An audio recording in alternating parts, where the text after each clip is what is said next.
one of the things that the big companies are trying to do now is almost act like a small company. And so it was interesting. For instance, I worked on Skittles for a number of years, and Skittles continues to be one of the most irreverent brands. And a lot of what they do is really focus on, a really specific type of kind of psychographic profile, if you will, but that has a broader appeal. And I'm a big believer in like, yeah, you have to go really focused, you have to go really tight.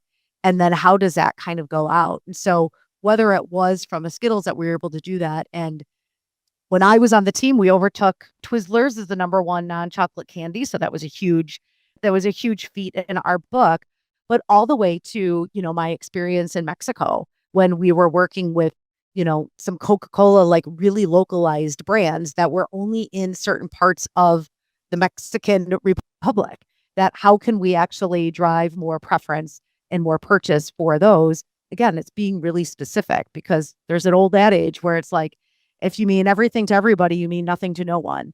And so I think that's been kind of one of those guiding lights of how do you find those really specific truths, those really specific insights that have stretch to them, but that are really connecting people on with the deep level.